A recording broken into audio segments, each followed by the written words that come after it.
શિવ છે, બંને વચ્ચે કોઈ ભેદ નથી. અત્યારે તમે જ્યારે ભગવાન શિવની કથા સાંભળવા માટે બેઠા છો ત્યારે સૌથી વધારેમાં વધારે આનંદ કોને થતો હશે ખબર છે? કોને થતો હશે? વિષ્ણુ ભગવાનને થતો હશે, કારણ કે એમનું હૃદય છે. અને જ્યારે વિષ્ણુ ભગવાનની કોઈ કથા સાંભળો છો, શ્રીમદ ભાગવતની કથા સાંભળો છો કે શ્રી રામ કથા સાંભળો છો, ત્યારે સૌથી વધારેમાં વધારે આનંદ કોને થાય? શિવજીને થાય. ત્રણેય લોકની અંદર, ત્રિલોકની અંદર સૌથી મોટામાં મોટો ભક્ત કયો? એના સમાન હજી સુધી કોઈ ભક્ત થયો નથી અને થવાનો પણ નથી.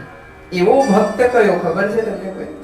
ત્રણેય લોકમાં સૌથી મોટામાં મોટો ભક્ત, ભક્તોની કેટરની અંદર જેનું સૌથી પહેલા નામ આવે,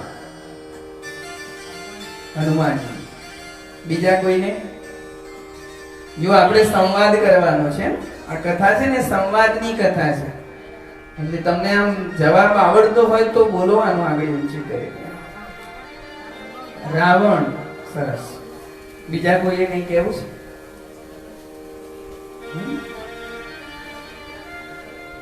બોલો. સરસ, ત્યાંથી જવાબ આવ્યો સાચામાં સાચો.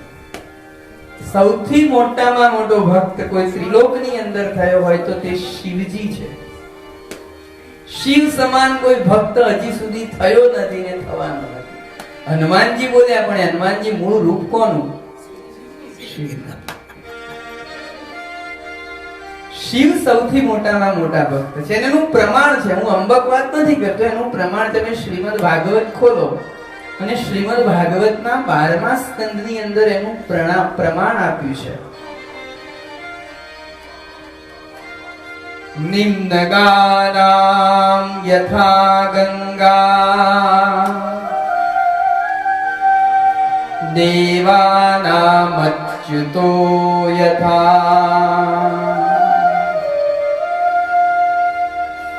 વૈષ્ણવાનામ યથા શંભુ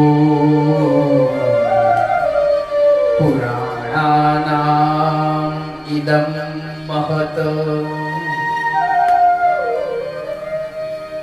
તમામ નદીઓની અંદર જો પવિત્રમાં પવિત્ર, પૂજ્યમાં પૂજ્ય, શ્રેષ્ઠમાં શ્રેષ્ઠ કોઈ નદી હોય તો કયું? તે ગંગા છે. દેવોમાં દેવ, સર્વ પૂજ્ય કોઈ હોય તો તે કયું? નારાયણ છે, શિવનું હૃદય છે. અને ભક્તોમાં ભક્ત, વૈષ્ણવ, પરમ વૈષ્ણવ કોઈ ભક્ત હોય તો તે કોણ છે? શિવ છે. અને પુરાણોમાં શ્રેષ્ઠમાં શ્રેષ્ઠ કોઈ પુરાણ હોય તો તે શિવ પુરાણ છે. શિવ પુરાણને પુરાણ તિલક કહેવામાં આવ્યું છે. તિલક ક્યાં કરીએ આપણે? શરીરના કયા ભાગમાં આપણે તિલક કરીએ? અહીંયા કરીએ છીએ ને. કેમ અહીંયા કરીએ છીએ?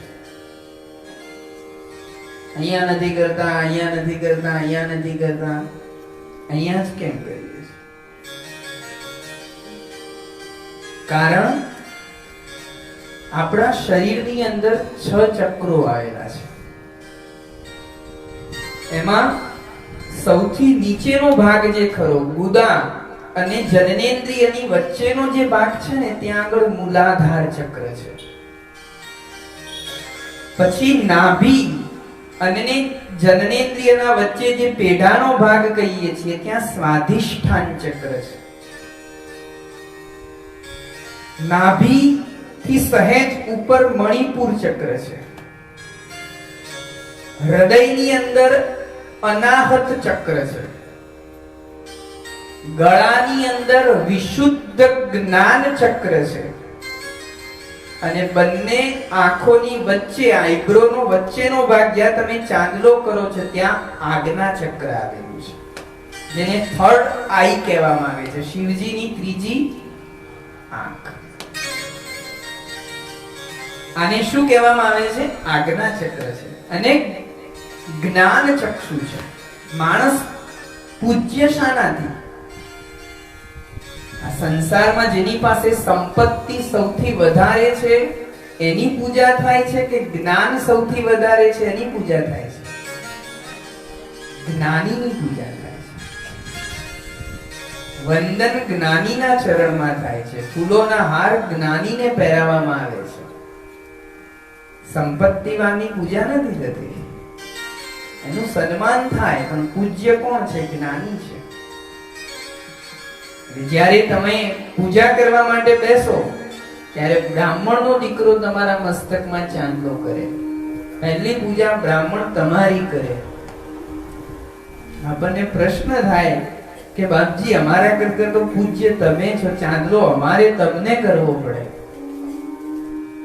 તમે અમને કેમ કરો છો? ત્યારે બ્રાહ્મણ સમજાવે કે તમે પૂજ્ય છો. કેમ? કારણ કે તમને ભગવાને અત્યારે એવું જ્ઞાન આપ્યું છે કે જે જ્ઞાનના કારણે તમે સત્કર્મ કરવા માટે બેઠા છો, યજ્ઞ કરવા બેઠા છો, પૂજા પાઠ કરવા બેઠા છો. માટે પૂજ્ય તમે છો. એટલે તમારું જે પૂજ્ય સ્થાન છે ને ત્યાં અહીંયા ચાંદલો થાય છે. જેમ શરીરની અંદર પૂજ્ય સ્થાન તરીકે અહીંયા તિલક થાય છે, એમ બધા જ પુરાણો ખરા, 18 પુરાણો ખરા, પણ 18 પુરાણોની અંદર જો કોઈ ઉત્તમમાં ઉત્તમ પુરાણ કહેવામાં આવ્યું હોય તો તે કયું છે? શિવ પુરાણ. તિલક કયું છે? અને ભક્તોમાં શ્રેષ્ઠ કોઈ ભક્ત હોય તો શિવ છે. અરે તમને શું વાત કરું, સ્વયં ભગવાન શિવજી એમના મુખેથી બોલે છે કે ગમે તે રીતે માણસ ચાહે ક્રોધમાં આવીને, ચાહે ઠોકર વાગવાથી, ચાહે છીંક આવવાથી, કોઈ પણ રીતે જો એના મુખમાંથી એક વખતે રામ શબ્દ નીકળી જાય છે તો ભગવાન કહે છે હું 3 વખત એને માથું નમાવીને પગે લાગુ છું. શિવ ગમે તેવો પાપીમાં પાપી માણસ હોય પણ એના મોઢામાંથી જો રામ નીકળે છે, કોઈ પણ રીતે નીકળે રામ, તો સદાશિવ એને 3 વખત માથું નમાવીને પગે લાગે. બોલો આનાથી મોટો કોઈ ભક્ત હોઈ શકે? તો જે સતત રામ નામનો જપ કરતો હશે એના માટે તો શિવજીને કેટલું માન હશે. જે સતત હાથમાં માળા લઈ અને રામ નામનો જપ કરતો હશે એને તો શિવજી કેટલા વાલા હશે, અને શિવજીને કેટલો વાલો હશે. સાહેબ, શિવથી મોટો કોઈ ભક્ત નથી. અને એવા ભક્ત ચરિત્ર હૃદય શિવના પાસે આપણે શું માંગવી છે? તો ભક્તિ જ માંગવી છે. બાપાને કહેવું છે કે બાપા જેવી ભક્તિ તમારા હૃદયની અંદર છે એવી ભક્તિનું દાન તમે અમને કરો. કારણ કે ભક્તિ કોઈ ના આપી શકે, ભક્તિ કેવલ શિવ આપી શકે. શિવ સિવાય કોઈ દેવની પાસે ભક્તિનું દાન કરવાની તાકાત નથી. નારાયણ પાસે પણ નથી. સ્વયં વિષ્ણુ પણ ભક્તિનું દાન નથી કરી શકતા.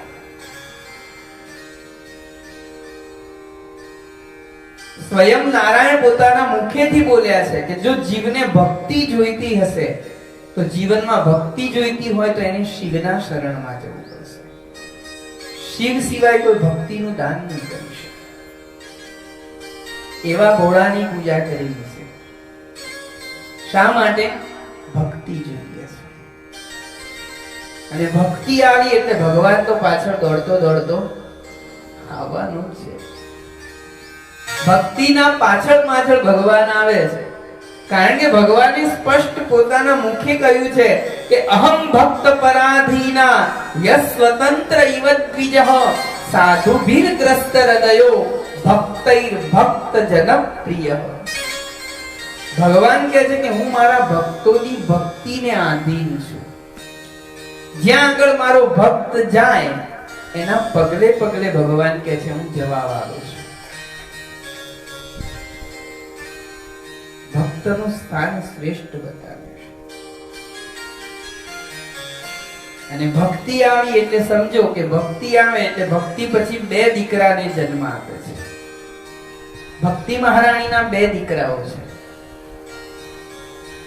મોટા દીકરાનું નામ છે વૈરાગ્ય અને નાના દીકરાનું નામ છે જ્ઞાન. જીવનમાં ભક્તિ આવે એટલે ધીરે ધીરે પછી શું આવે? વૈરાગ્ય આવે. અને વૈરાગ્ય આવ્યા પછી શું આવે? માણસના જીવનમાં જ્ઞાન આવે. અને જ્ઞાન આવ્યા પછી એને શું મળે? મુક્તિ. કારણ કે કહ્યું છે રીતે જ્ઞાનાન્ન મુક્તિ. જ્ઞાન આવ્યું એટલે માણસને જીવનમાં શું પ્રાપ્ત થાય છે? મુક્તિની પ્રાપ્તિ થાય છે. અને મુક્તિ એ તો ભક્તિની દાસી છે. ભગવાન વિષ્ણુએ પોતાના સદરૂપથી ભક્તિને પ્રગટ કરી અને ભક્તિ મહારાણી જ્યારે પ્રગટ થયા ત્યારે ભક્તિ મહારાણીએ બે હાથ જોડી અને વિષ્ણુ ભગવાનને કહ્યું કે પ્રભુ, મારા માટે જે સેવાનું કામ હોય તે કહો, હું શું કરું? ત્યારે ભક્તિ મહારાણીએ ભગવાનને કહ્યું એટલે ભગવાને ભક્તિ મહારાણીને કહ્યું કે રાણી, તમે મારા ભક્તોનું પોષણ કરો. ઓકે, ભક્તિ મહારાણીએ સ્વીકારી લીધું કે હું તમારા ભક્તોનું પોષણ કરીશ. તો શિવજીએ કહ્યું કે પણ સાંભળો, તમે એકલા કેટલી જગ્યાએ પહોંચી શકશો અને થાકી જશો, એટલે હું તમને બે દીકરા આપું છું. આ બે દીકરાઓ સાથે તમે મારા ભક્તોનું પોષણ કરો. અને બે દીકરા આપ્યા, એમાં એક હતો વૈરાગ્ય અને બીજો હતું જ્ઞાન. અને કહ્યું કે દેવી, હું તમને એક દાસી આપું છું જે સેવા કરશે. અને દાસીનું નામ હતું મુક્તિ. એ મુક્તિ નામની દાસીને લઈને ભક્તિ આવી. એટલે ભગવાન પાસે મુક્તિ માંગવાની જરૂર નથી. શું માંગવાની જરૂર છે? ભક્તિ. ભક્તિ આવી એટલે વૈરાગ્ય પણ આવશે, ભક્તિ આવી એટલે જ્ઞાન પણ આવશે, અને ભક્તિ આવી એટલે જીવનમાંથી શું મળશે? મોક્ષ, મુક્તિ પણ મળશે. કારણ કે મોક્ષના દાતા કોણ છે? શિવ છે. શિવના 5 કૃત્યોમાં પાંચમું કૃત્ય છે અનુગ્રહ. અનુગ્રહનો અર્થ થાય છે મુક્તિ, મોક્ષ. એવા ભોળાની કથા આપણે કરવા બેઠા છે, એના શરણમાં બેઠા છે. ભક્ત હૃદયા બની અને કથા સાંભળીશું તો શિવ બહુ પ્રસન્ન થશે. અહીંયા ભક્તિનું મહત્વ છે. શ્રી વેદવ્યાસજીનો એવો આદેશ છે કે વક્તાએ શિવ કથાના પ્રથમ દિવસે સ્કંદ પુરાણ અંતર્ગત 7 અધ્યાયનું મહાત્મ્ય કહેવું.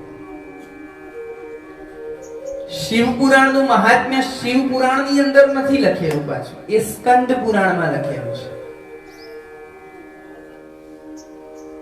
આપણને પ્રશ્ન થાય કે બાપજીએ 24,000 શ્લોકોની આટલી મોટી સંહિતા લખી, 24,000 શ્લોકો લખવામાં થાક ન લાગ્યો તો એ 7 અધ્યાય પણ આમાં લખી દીધા હોત તો શું વાંધો હતો? છેક સ્કંદ પુરાણમાં જઈને લખી આવ્યા છે.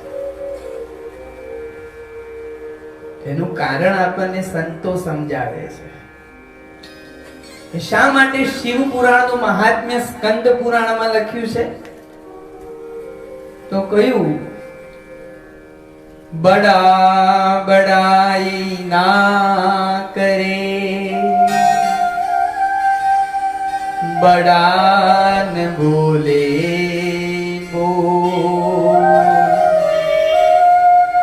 हीरा मुख से ना कहे, लाख हमारा मोह.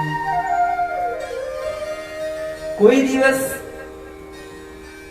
હીરો પોતાની કિંમત પોતે બોલે છે ખરું? હીરાની કિંમત કોણ કરી શકે? ઝવેરી કરી શકે.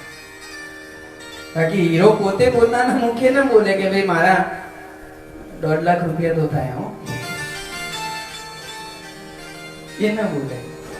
એમ શિવ પુરાણ સ્વયં પોતાનું મહાત્મ્ય નથી કહેતું, કારણ કે જ્યારે માણસ પોતે પોતાની મહત્તા આંકવા લાગે ત્યારે સામેલાની નજરમાં કેવો પડતો જાય છે? નીચો પડતો જાય. માણસ જ્યારે પોતાના વખાણ પોતાના મોઢે વખાણ કરે એટલે સામેલાની નજરમાં શું થાય? નીચો જાય. એ ઊંચો નહીં જઈ શકે. અને એને શાસ્ત્રની અંદર આત્મશ્લાઘા કહેવામાં આવે છે. આત્મશ્લાઘા એ મૃત્યુનું રૂપ છે. એટલે શિવપુરાણનું મહાત્મ્ય શિવપુરાણ પોતાના મુખે નથી કહેતું, એનું મહાત્મ્ય કોણ કહે છે? સ્કંદ પુરાણ કહે છે. અને મહાત્મ્યનો અર્થ શું? તો કયું? મહાત્મ્યનો અર્થ થાય છે માતમ. આપણે દેશી ભાષામાં એને શું કહીએ? માતમ કહેવામાં આવે છે.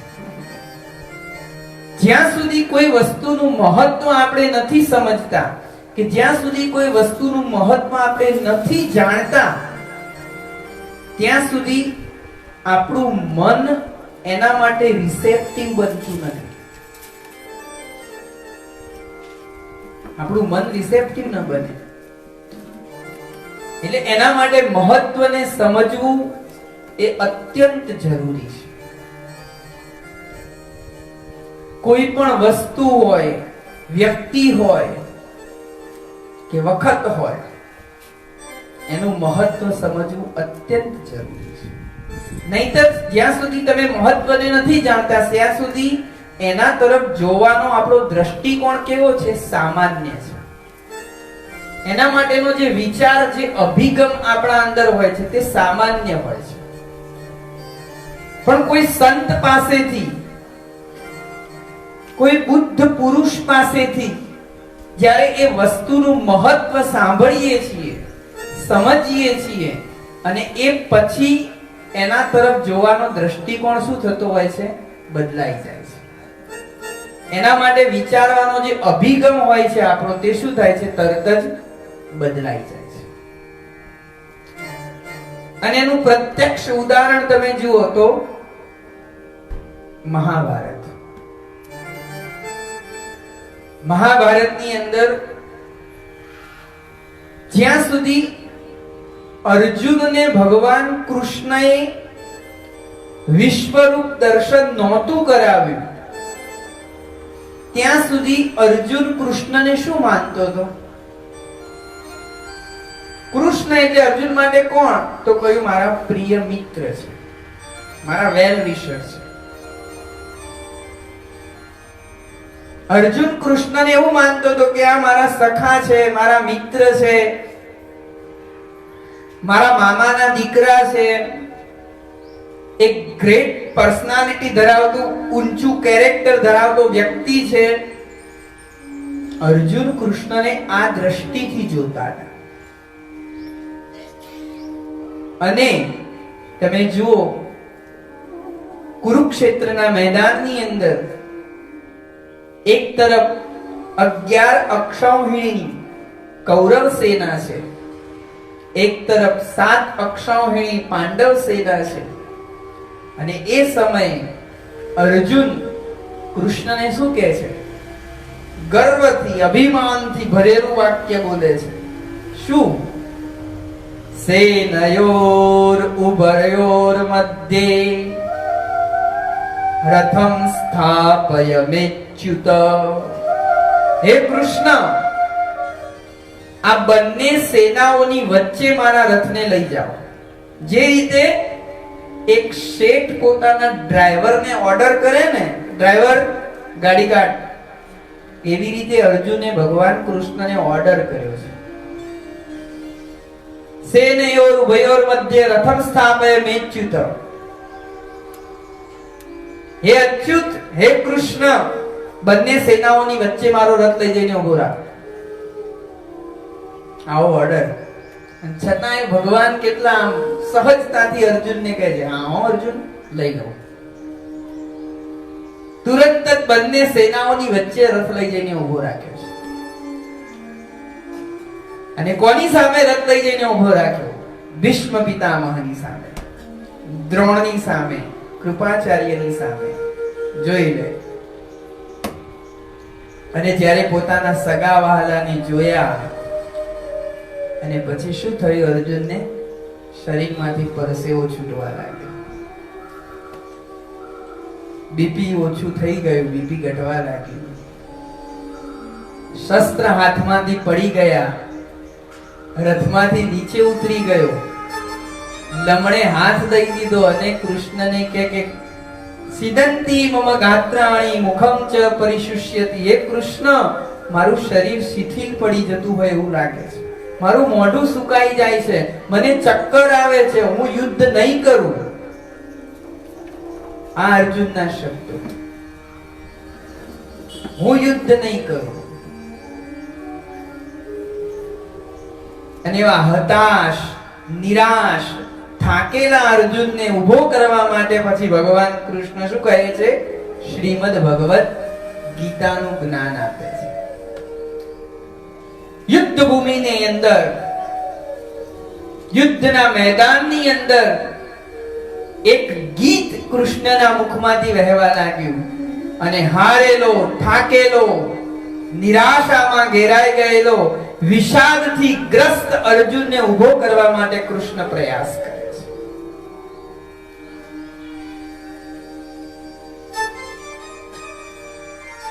જ્યારે કૃષ્ણના શબ્દો અર્જુનના કાને પડવા લાગ્યા ત્યારે અર્જુન પછી શું થયો છે, પ્રણત નહીં પ્રપન્ન બની અને કૃષ્ણના શરણમાં આવ્યો છે.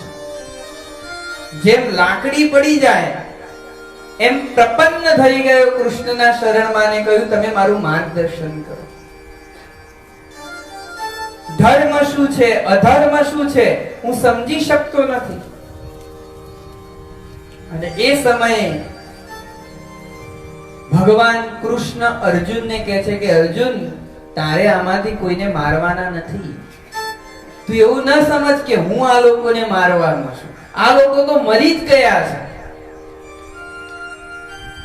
તું કોઈને મારવા વાળો નથી, આ લોકો તો ઓલરેડી મરી ચૂક્યા છે. તું નહીં, એમણે કોણ મારશે, કાળ મારશે. અને કાલ કોણ છે તારે જાણવું છે, હું છું.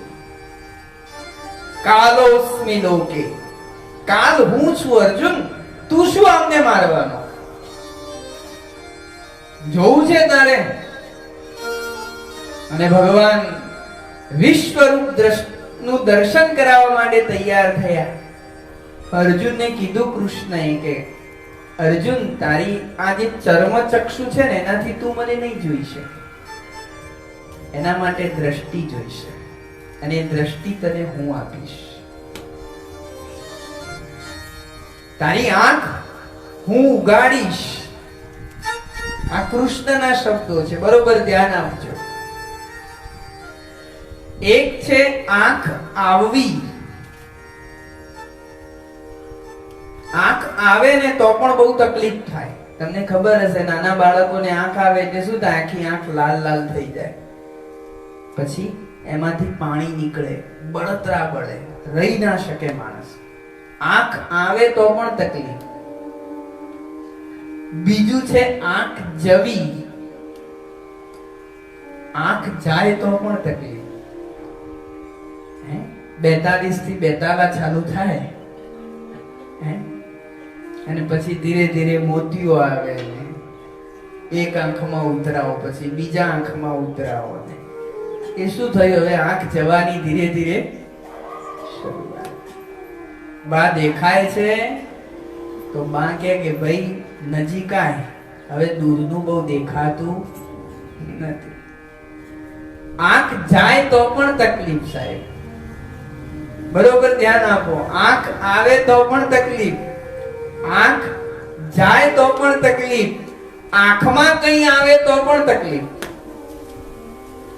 આંખમાં નાનો એવો કચરાનો કઈ તણકલું કે કંઈક આવી ગયું હોય તો આમ કેટલી ચોળવી પડે છે. સહેજ નાનામાં નાનો કોઈ કચરાનું તણકલું કે એવું કોઈ આવી ગયું છે તો પણ આપણે રહી શકતા નથી. આંખમાં કંઈક આવે તો પણ તકલીફ, આંખ કોઈક પર આવે તો પણ તકલીફ. પતિ પત્ની સાંજે બજારમાંથી પસાર થતા હોય અને સરસ મજાની સાડીના સ્ટોર વગરથી નીકળે અને અચાનક બેનની નજર કોઈ સાડી ઉપર આવી ગઈ સારામાંની. હા, કેટલું સરસ, કેટલી સરસ છે રાકેશભાઈ. એનો પાલવ જુએ, કપડું જુએ, પછી એ કેટલામાં પડે ભાઈને એ ભાઈ જાણતા હોય. એટલે આંખ કોઈના પર આવે તો પણ તકલીફ, આંખ આવે તો પણ તકલીફ, આંખ જાય તો પણ તકલીફ, આંખમાં કઈ આવે તો પણ તકલીફ, આંખ કોઈના પર આવે તો પણ તકલીફ, અને આંખ ઉલળે તો પણ તકલીફ. એ કઈ સારા લક્ષણો ના કહેવાય, એ કુસંસ્કાર કહેવાય. જરૂર છે આંખ ઉઘડે, આંખ ઉઘડે એ જરૂરી છે. તો તમે કહેશો કે બાપજી એમાં શું, આંખ તો રોજ સવારે ઉઘડે જ છે ને અમારી. હે વાસુદેવભાઈ, સવારે ઉઘડે જ છે ને. આંખ ઉઘડી કોને કહેવાય?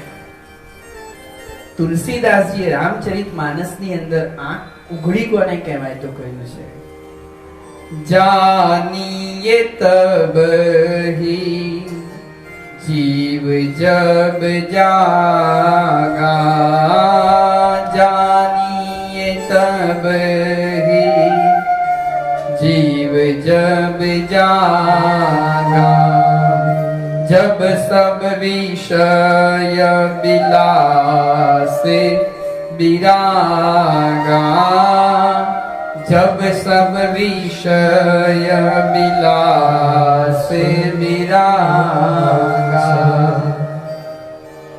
જીવ જાગે એવું ત્યારે કહી શકાય તો કહ્યું કે જ્યારે એને તમામ વિષયોથી વૈરાગ્ય થવા લાગે ને ત્યારે માનવાનું કે હવે આ જાગ્યો છે. જાનીએ તબહી જીવ જબ જાગા, જીવ જાગે એવું ત્યારે જ કહી શકાય કે જ્યારે એને વિષયોથી શું થાય? વૈરાગ્ય. બાકી તો તમે ને હું, આપણે બધા હજી સૂઈએ છીએ, ખુલ્લી આંખે જ સૂઈએ છીએ. મોહ નિશા સબ સોવનિહારા, દેખાઈ સપન અનેક પ્રકાર. મોહની નિશાની અંદર બધા સૂઈએ છીએ અને અનેક પ્રકારના સપનાઓ જોઈએ છીએ, અનેક પ્રકારની ઈચ્છાઓ સેવીએ છીએ.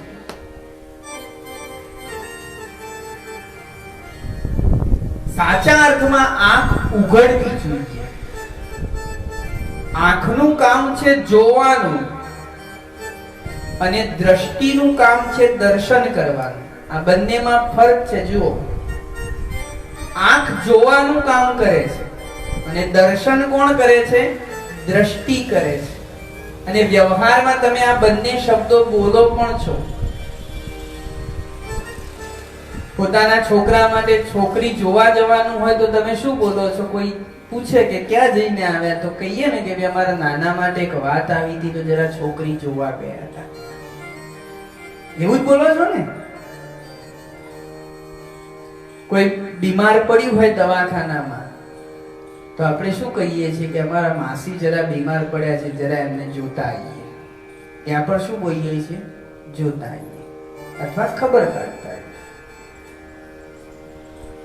સરસ મજાનું બેન્ડ વાજા વાગતા હોય ને કોઈ માણસ ઘોડા ઉપર બેઠો હોય ને આમ આતશબાજી થતી હોય તો તરત જ ઘરમાં બેઠા હોય તો પણ ઈચ્છા થાય કે લાવે શાનું વરઘોડું નીકળી, જોઈ આવીએ જરા. ત્યાં આગળ પણ તમે શું શબ્દ બોલો છો? જોઈ આવીએ જરા. આંખનું કામ છે જોવાનું. અને મંદિરમાં તમે જાઓ છો અને તમે મંદિરેથી ઘરે પાછા આવતા હોય રસ્તામાં કોઈક મળે, કમળાબેન ક્યાં જઈ આવ્યા? બસ આ જરા સોમનાથ દાદાના દર્શન કરી આવ્યા. ત્યાં શું બોલો છો? દર્શન કરી. કોઈ યજ્ઞમાં ગયા હોય, આવું નથી તમારે? ક્યાં? અરે ઊંઝાની અંદર સરસ મજાનો લક્ષચંડી યજ્ઞ છે, ચાલો યજ્ઞના દર્શન કરવા. ત્યાં શું શબ્દ બોલીએ છીએ? કોઈ સંત મહાત્મા પધાર્યા હોય અને ખબર પડે કે આટલા મોટા સંત આપણા ગામની અંદર આવ્યા છે, ચાલો દર્શન કરીએ. હવે ઇન્દ્રિય તો તમારા પાસે એક જ છે, આંખ એક જ છે.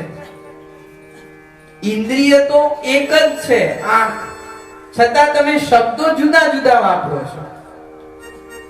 કોઈ જગ્યાએ બોલો છો જોવાનું અને કોઈ જગ્યાએ બોલો છો કેમ ભાઈ? એવું ના કહેવાય કે અમારા નાના માટે છોકરીને દર્શન કરવા માટે ક્યાં થાય કહેવાય. માસીજી જરા દવાખાનામાં દાખલ કર્યા હતા, તે દર્શન કરવા માટે ગયા હતા.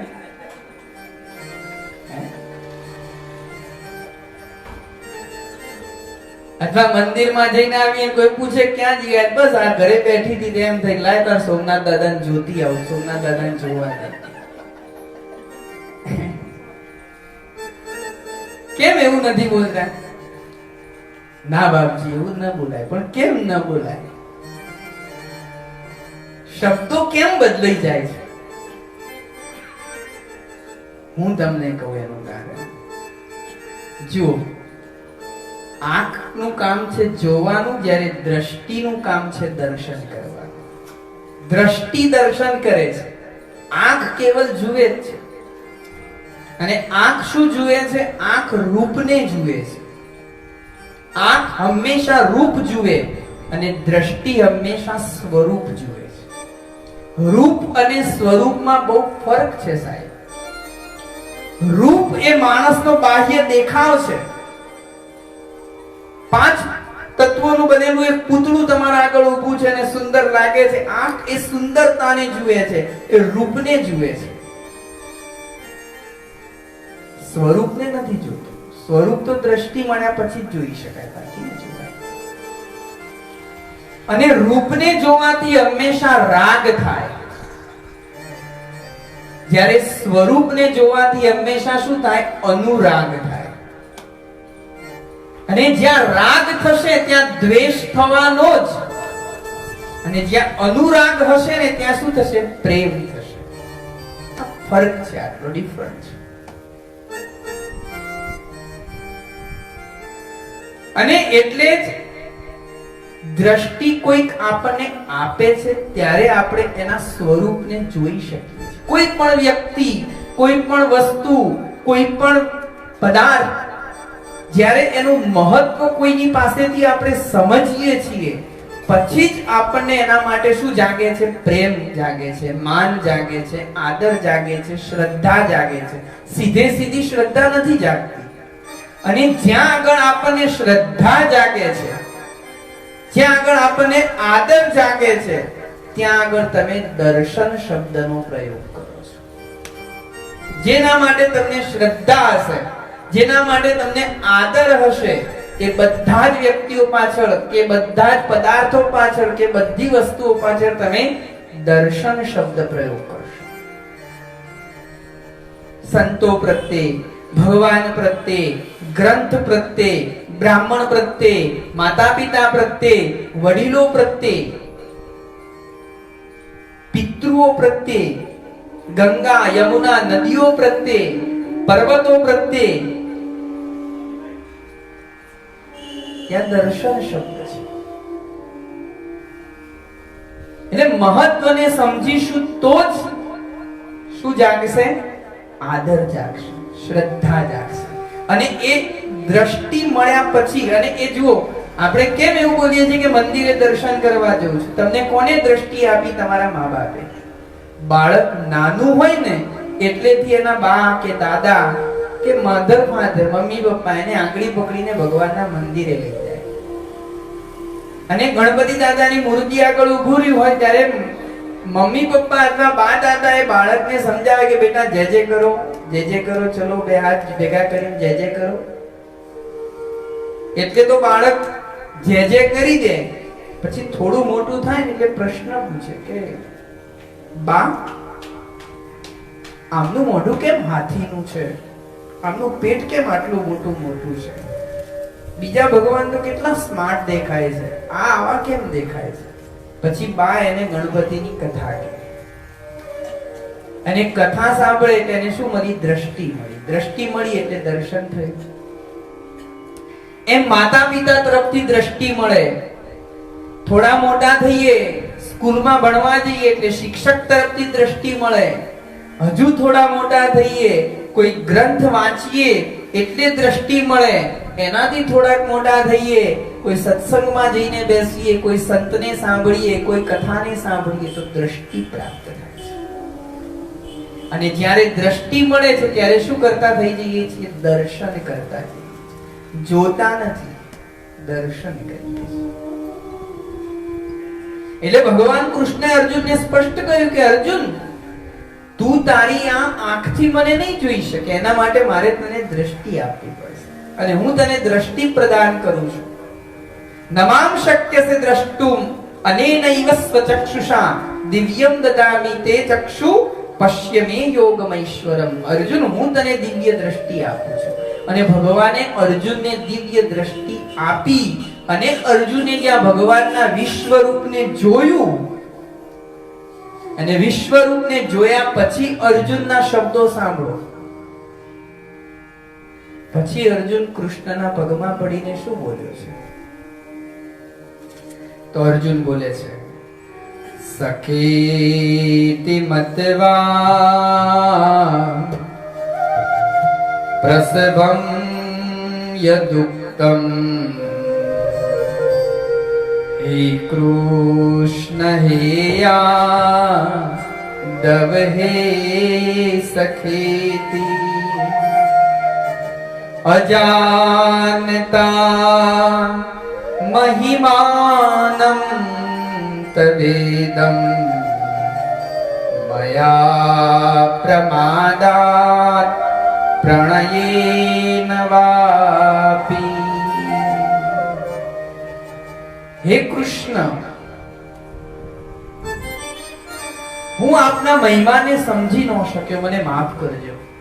અર્જુનના શબ્દો હવે સાંભળો. જે અર્જુન ઓર્ડર કરતો હતો એ અર્જુન હવે શું બોલે છે કે મારી ભૂલ થઈ ગઈ. અજાણતામાં હું તમારા મહિમાને જાણતો નહોતો, તેથી હું તમને મિત્ર કહીને બોલાવતો હતો. હે યાદવ એમ કહીને બોલાવતો હતો, હે સખા એમ કહીને બોલાવતો હતો. પ્રભુ, કારણ કે હું તમારા મહિમાને નહોતો જાણતો, આ તમારા વિશ્વરૂપને જોઈને મને ખબર પડી કે તમે તો પરમ તત્વ છો, બ્રહ્મ છો, ઈશ્વર છો. માટે હવે હું તમારી પાસે ક્ષમા માંગુ છું કે અજાણતામાં મારાથી કોઈ ભૂલ થઈ હોય, તમારા મહાત્મ્યને જાણ્યા વગર મારાથી કંઈ ભૂલ થઈ હોય તો મને તમે ક્ષમા કરો. ક્યારે ક્ષમા માંગી, ક્યારે પગે લાગ્યો? જ્યારે મહિમાને સમજ્યો ત્યારે. એમ મહત્વને સમજીશું તો જ એના તરફ જોવાનો દ્રષ્ટિકોણ બદલાશે. એટલા માટે દરેક કથાઓમાં તમે જુઓ તો પ્રારંભમાં પહેલા દિવસે શું વર્ણવવામાં આવે છે? માતમ, મહત્વ. તમે જે ગ્રંથનો આશ્રય કરીને 9 દિવસ માટે બેસવાના છો, એ ગ્રંથનું જો મહત્વ પૂરેપૂરું સમજીશું પહેલા દિવસે તો જ મન રિસેપ્ટિવ થશે. બાકી તો પછી એમના એમ ઘરે બેઠા છીએ અને કંઈ કામ નથી તો પછી એવું વિચારીએ ચાલો જરા ત્યાં જતા આવીએ, થોડા કાન પવિત્ર કરતા આવીએ. અને વક્તા એ ઘેર બેઠા બેઠા એમ વિચારે કે ચાલો ત્યારે હવે જીભ ઉપર બહુ ખણ આવે છે, થોડું બોલી આવીએ.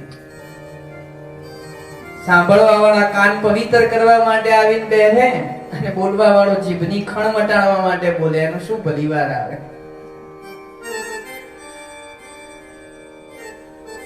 મહત્વને સમજો, એના મૂલ્યને સમજો, એની અગત્યતાને સમજો. એના માટે મહાત્મ્ય છે. માનવ દેહ એમને નથી મળ્યો સાહેબ, માનવ દેહનું બહુ મહત્વ છે. આદિ શંકરાચાર્યજીએ